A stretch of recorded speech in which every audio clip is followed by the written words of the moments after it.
नमस्कार साथियों, मैं आनंद निम्बाड़िया पुनः एक एपिसोड लेके आपके सामने आया हूँ। कैलाश मानसरोवर भाग 2। मित्रों, मैंने ये चैनल लेंसेज आइज ऑफ आनंद निम्बाड़िया जो बनाया है यूट्यूब पर, इसका उद्देश्य है कि हमारे आसपास की जो घटनाएं हैं उनके बारे में आपको जागरूक करना। इसी चैनल पर आप जब सर्च करेंगे, ऑपरेशन सिंदूर के विषय में भी बात की है, और एक बार मैं जा रहा था दीपावली के समय, तो एक बच्ची दिया बना रही थी, उसकी भी एक इंटरव्यू मैंने प्रकाशित किया था बहुत पहले। यही नहीं, झूला घाट पर एक मंदिर है भगवान शिव का, उस मंदिर का भी मैंने इसमें वीडियो बनाया है। देखने के बाबा जी हैं, एक अलौकिक शिवलिंग है। तो मेरी आपसे निवेदन है कि यदि आप पुराने वीडियो देखना चाहते हैं तो बिल्कुल सर्च कीजिए। खैर, आज के इस एपिसोड में मैं कुछ प्रकाश डालूंगा अपनी यात्रा के बारे में। जब कैलाश मानसरोवर में पहली बार 2009 में मैं गया था, साथ के साथ ये यात्रा कब कब हुई, कौन कौन गए, इसका संबंध महाभारत काल से लेके, और मैं प्रयास करूंगा कि 2025 तक की यात्रा, खासकर मानसिक यात्रा में आपको लेके जाऊं। इससे पहले इस एपिसोड को मैं श्री उदय कौशिक जी, जो कि चिर परिचित नाम है कैलाश मानसरोवर यात्रियों के बीच में, जो कि धार्मिक यात्रा जो दिल्ली का है उसके भी चेयरमैन रहे, और इनका बहुत बड़ा योगदान रहा। उत्तर प्रदेश में कैलाश मानसरोवर सदन जो बना है गाज़ियाबाद में, इसके निर्माण में, सिलेक्शन में। और जब मैं अचानक वो हमारा साथ छोड़ के चले गए, मैं उनको अपना एक आध्यात्मिक गुरु भी मानता था। तो कल प्रथम एपिसोड के बाद जब मैं अपनी लाइब्रेरी में, जो मेरी व्यक्तिगत लाइब्रेरी है, उसमें जब किताबें छांटने लगा, तो कैलाश मानसरोवर यात्रा, श्री उदय कौशिक जी ने एक बुक लिखी थी, देह से देवत्व की ओर। ये मैं आपके सामने कर रहा हूँ, देह से देवत्व की ओर। इस किताब को आप मानसरोवर पब्लिकेशन 1/5338 बलबीर नगर एक्सटेंशन शाहदरा, जिनका फ़ोन नंबर है 01122327119, यहाँ से प्राप्त कर सकते हैं। और मेरा मानना है कि आखिर हम कैलाश यात्रा करते क्यों हैं।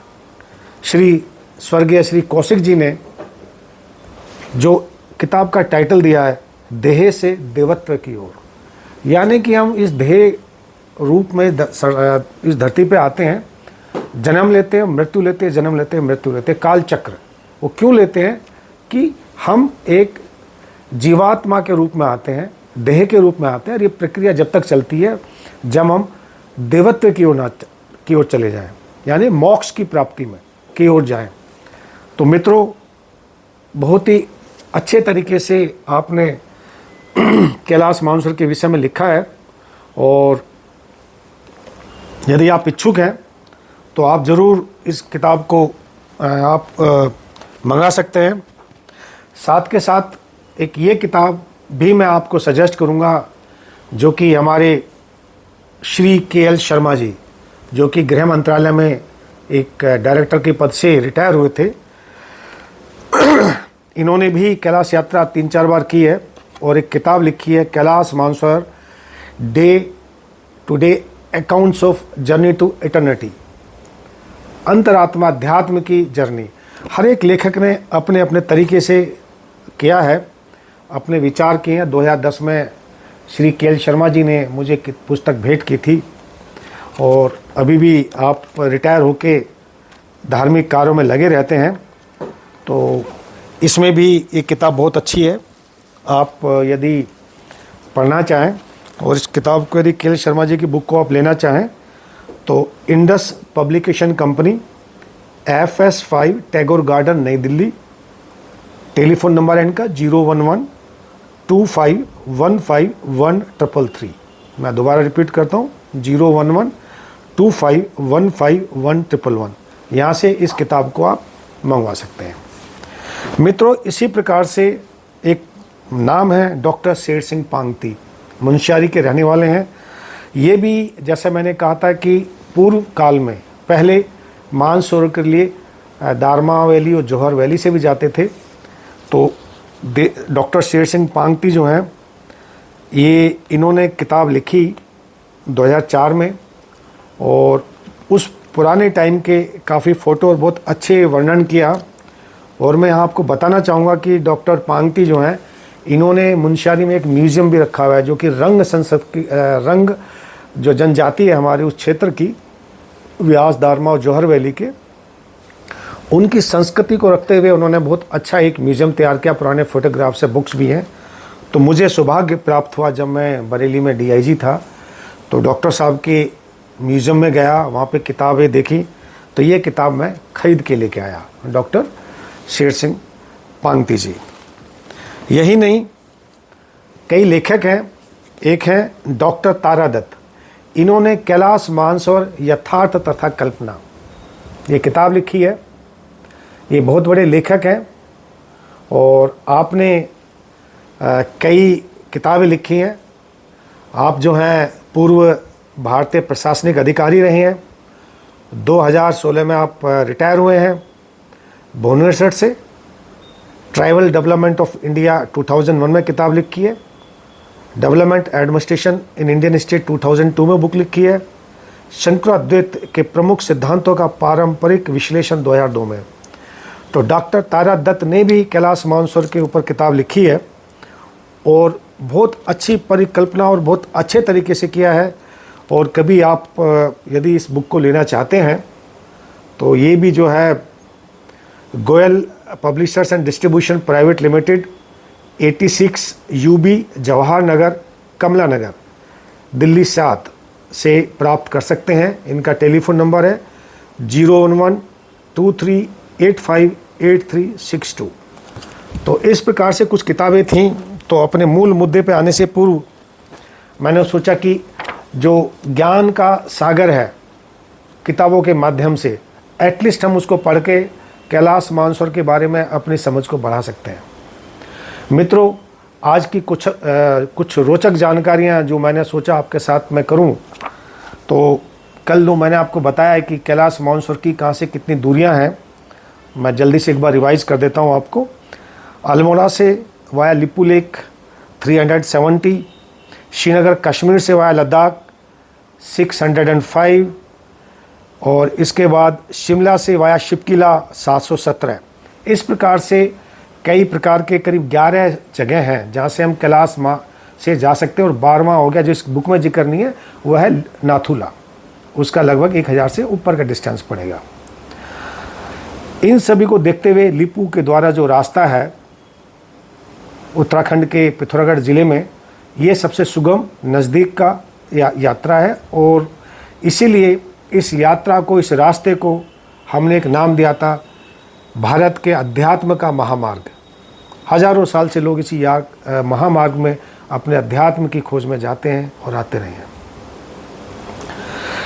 भगवान श्री कृष्ण ने भी इसका जिक्र किया है। और यम द्वार आज भी उसी जगह पर है। जब हम कैलाश की परिक्रमा करते हैं, यम द्वार वो जगह है जहाँ से युधिष्ठिर जब शरीर को त्याग कर जाने के लिए वायुयान आया, वहाँ से अपना यमराज के द्वारा जो भेजा गया था, और स्वयं यमराज जो थे श्वान के रूप में थे। वो कहानी आपको सबको पता है कि कहा गया कि भी आप ही चढ़ सकते हैं, श्वान को छोड़ दें। तो युधिष्ठिर नहीं माने, तब वो एक लंबी कहानी जैसा आपको पता है। इन्हें कि उस जगह को यम द्वार कहते हैं आज भी। यही नहीं,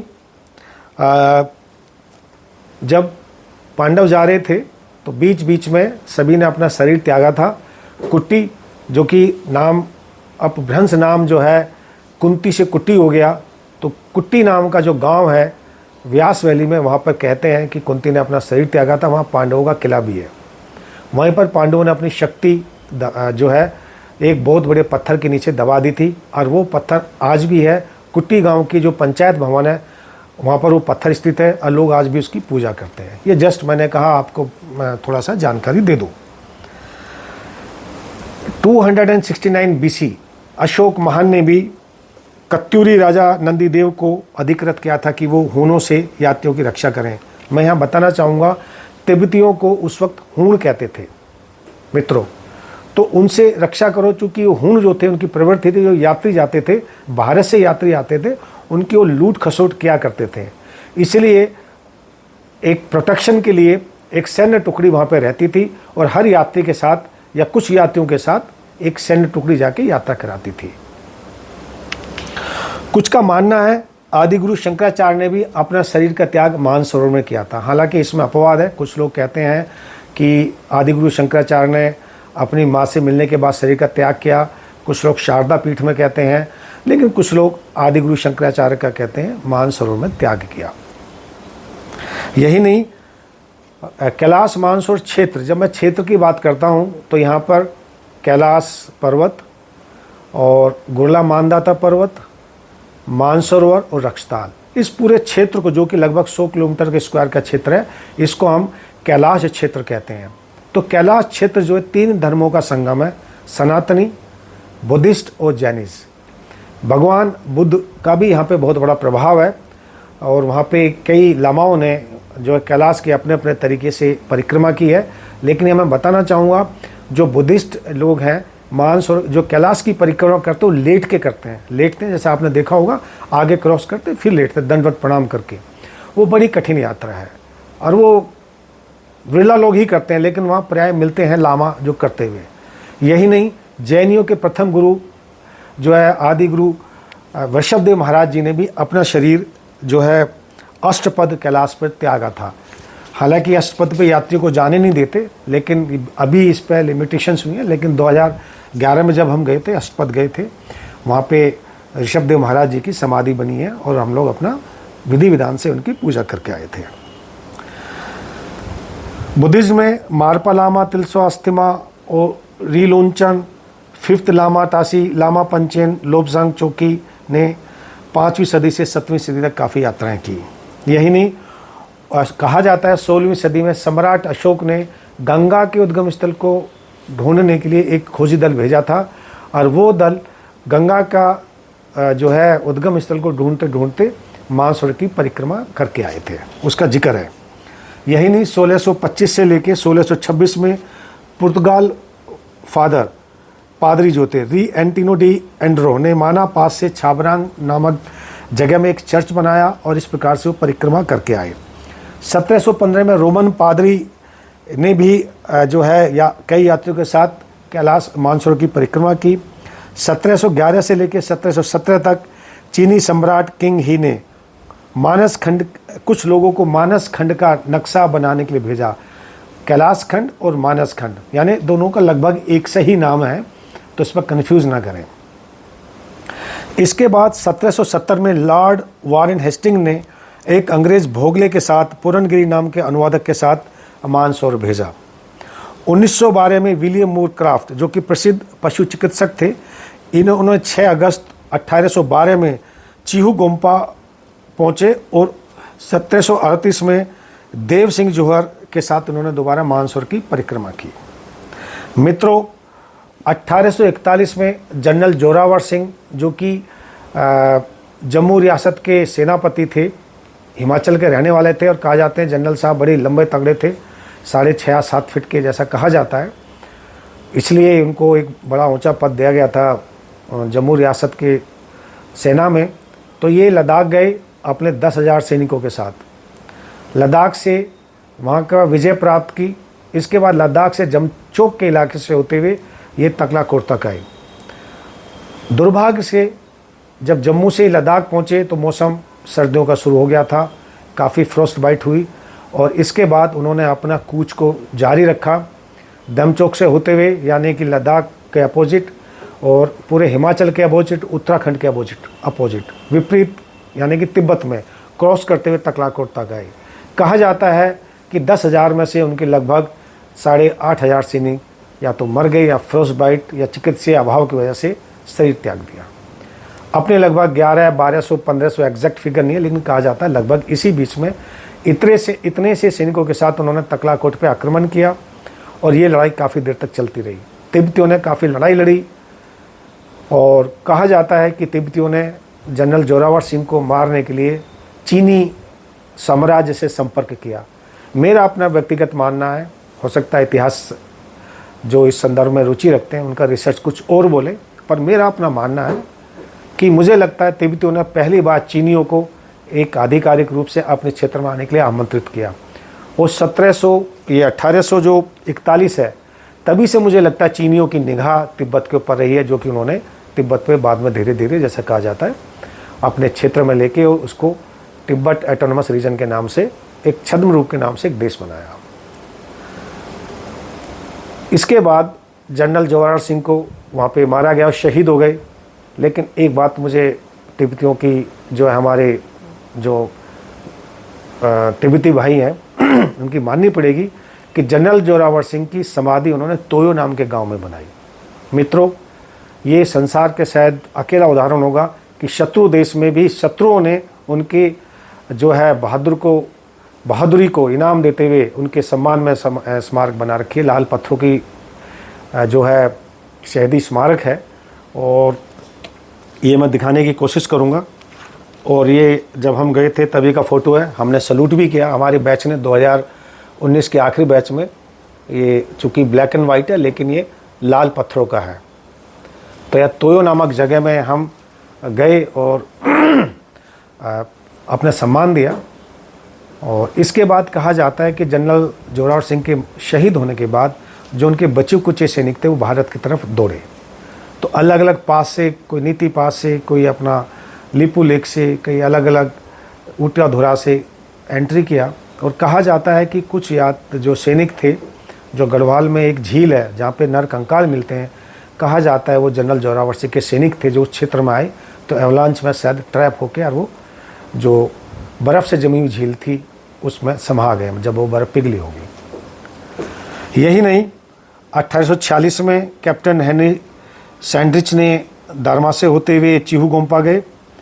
1845 में तत्काल नेपाली शासक द्वारा मानस खंड पर आक्रमण किया गया, ये सबको पता है। इसके बाद 1855 से 1860 में मिस्टर डुरमंड ने, जो कि बरेली के तत्कालीन कमिश्नर थे, उन्होंने मानसरोवर में कैनवास की नाव से परिक्रमा की। ये देखिए, मतलब अंग्रेजों के अंदर जुझारू पंथा, लिमिटेड साधन थे, फिर भी गए, कैनवास लेके गए, उसकी नाव बनाई और मानसरोवर की परिक्रमा की। 1864 में रॉबर्ट डुरमंड और लेफ्टिनेंट कर्नल स्मिथ वेबर ने गुरला मांदा तक गए और दक्षिण से इन्होंने पहली बार बताया कि गुरला मांदा के पूर्वी छोर से ब्रह्मपुत्र का उद्गम स्थल होता है। सर्वे ऑफ इंडिया ने 1856 में कैप्टन टीजी माउंटगेमरी, ठाकुर नैन सिंह के साथ 1857 से 58 तक और 1879 से 1882 के बीच में जौहर भूटिया राय बहादुर को भेजा नक्शे के साथ। मित्रों, मैं यहाँ आपको बताना चाहूँगा कि ठाकुर नैन सिंह को अंग्रेज़ों ने सर्वे ऑफ इंडिया में नौकरी दी और ये बड़े प्रतिभाशाली थे। इन्होंने एक यंत्र बनाया जिससे पहाड़ की जो है हम ऊंचाई नाप सकते हैं ट्रिग्नोमेट्री के आधार पर। कहा जाता है माउंट एवरेस्ट के साथ जो एवरेस्ट भवन है हाथी पाँव मसूरी के साथ में, वहाँ से देहरादून से उस जगह की हाथी पाँव की उन्होंने ऊंचाई अपने यंत्र से नापा जो सटीक निकली, और उसी यंत्र को जो है लेकर माउंट एवरेस्ट ने माउंट एवरेस्ट की जो थी ऊंचाई नापी। उनके साथ ठाकुर नैन सिंह भी साथ थे, पर चूँकि हमारा देश पर्यटन था तो हर जगह एवरेस्ट का नाम आता है, लेकिन हमारे महान जो पर्वतारोही हैं ठाकुर नैन सिंह का जिक्र कहीं नहीं आता। तो मैंने सोचा कि इस वीडियो के माध्यम से हम अपने महान पर्वतारोहियों को, जो कि सीमित साधनों के बावजूद भी उन्होंने जो है अपनी प्रतिभा का लोहा मनवाया। साथ के साथ 1905 में डिप्टी कमिश्नर अल्मोड़ा ने जो है कैलाश मानसरोवर की परिक्रमा की। 1908 में हंसा स्वामी बॉम्बे ने लिपू लेक के रास्ते कैलाश मानसरोवर की परिक्रमा की। उन्होंने एक मराठी में किताब लिखी होली माउंटेन। इस किताब में श्री हंसा स्वामी का उल्लेख किया गया है, जो गौरी कुंड में कैलाश की परिक्रमा करते हुए श्री दत्तात्रेय के दर्शन हुए। और कहा जाता है जो 15 घंटे की यात्रा थी मात्र 15 मिनट में उन्होंने पूरी की। उनको श्री दत्तात्रेय जी का जो है आशीर्वाद प्राप्त था। साथ ही 1912 से 1913 में प्रसिद्ध साधु मोरपंखी ने भी कैलाश की कई बार परिक्रमा की और 1914 में उन्होंने अपने शरीर का वहाँ पे त्याग किया। 1915 में स्वामी सत्येंद्र परिव्राजक ने कैलाश की परिक्रमा की। 1924 में 1008 जगानंद ने शेर की खाल पहन के, देखिए शेर की खाल पहन के माइनस टेम्परेचर में परिक्रमा की। तो ये हमारा तप बल की शक्ति, तपोबल में कितनी शक्ति आप इससे समझ सकते हैं। आज हम इतने कपड़े पहन के जाते फिर भी ठंड लगती है। यही नहीं, इसके बाद 1927 में बनारस के श्री स्वामी ज्ञानेंद्रपुर जी मंडलेश्वर जी ने अपने 25 अन्य भक्तों के साथ कैलाश मानसरोवर की यात्रा की और श्री कैलाश प्रदीपिका नाम की एक किताब भी लिखी। उन्होंने किताब में लिखा कि मानसरोवर में नीला कमल खिलता है और वहाँ बिना बादल के मानसरोवर में बर्फ़ पड़ती है। यही नहीं, 1931 से लेकर 1938 के बीच में मैसूर के राजा वडियार ने कैलाश यात्रा की और उसमें उन्होंने, मैसूर के राजा ने जो उस वक्त यात्रा की जो देखरेख करते थे, राजा अस्कोट करते थे। मैं आपको बताना चाहूँगा कि पाल वंश संसार की सबसे पुरानी वंशावली डायनेस्टी है, आज भी है। राजा भानुपाल अस्कोट के राजा जीवित हैं और इन्हीं के वंशज जो थे कैलाश यात्रा की जो है हमेशा देखरेख करते थे। मैं यहाँ उंगली रख के आपको दिखाने का प्रयास करूँगा।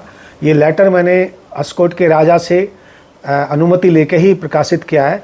1938 का शायद इसमें देखिएगा जिक्र है, उन्होंने 1931 का इसमें जिक्र दिया हुआ है, जो लेटर इन्होंने भेजा था। और साथ के साथ 1933 में भी एक लेटर जो है जिसमें कि उनका स्टैम्प लिखा 1933 का, इसमें इसका जिक्र किया हुआ है। तो मित्रों, इस प्रकार से राजा महाराजा हर प्रकार के लोग अपने यात्रा करने जाते थे। और यही नहीं,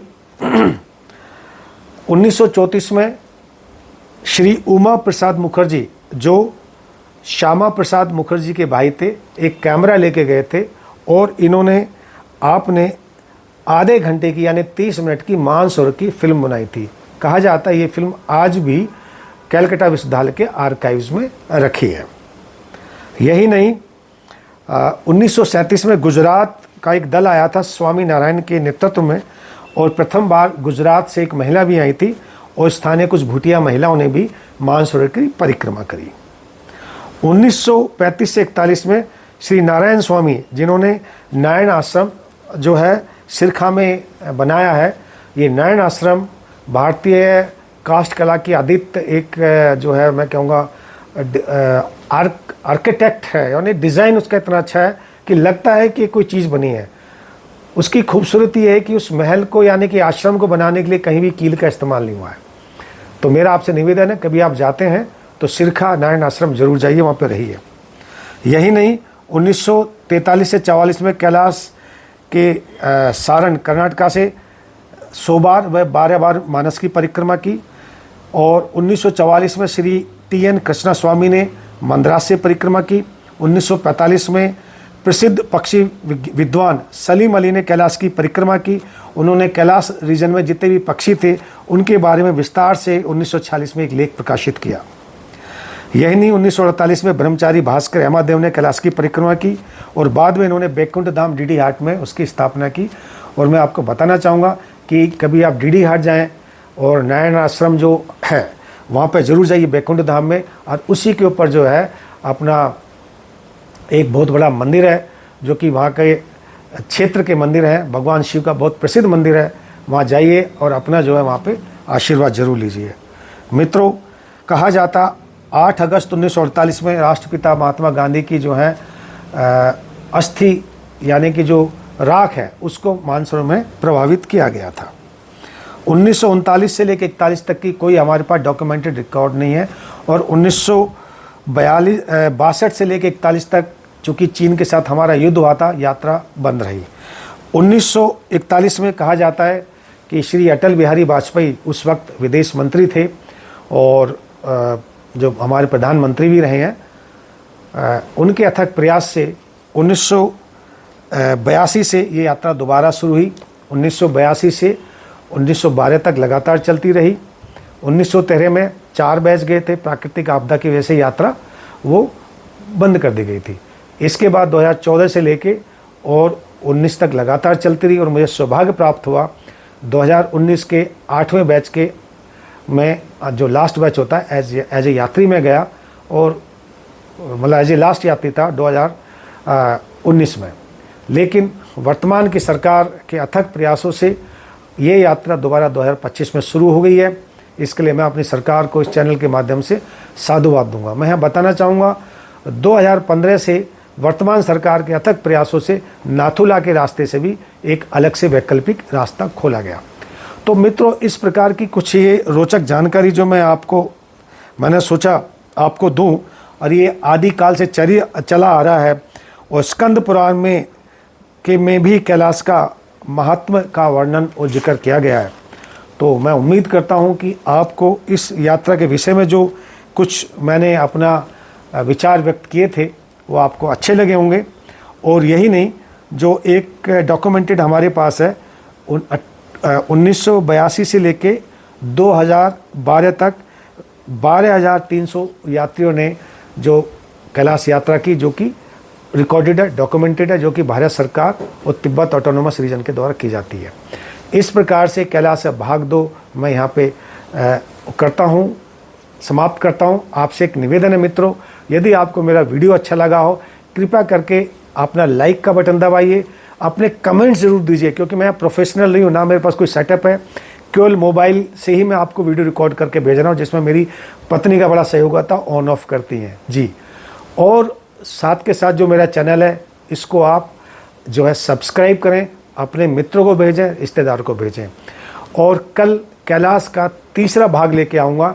इसमें मैं आपको बताऊँगा कि कैलाश मानसरोवर में पैकिंग कैसे करना चाहिए, पहाड़ों पे कैसे चढ़ना चाहिए, एक टेक्निक होता है मित्रों।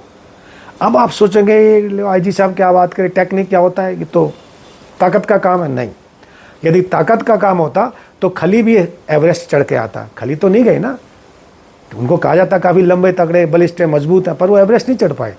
सो पहाड़ पर चढ़ने के लिए टेक्निक होती है। उस टेक्निक क्या होती है कल के वीडियो का इंतजार करें। जब तक के लिए जय हिंद।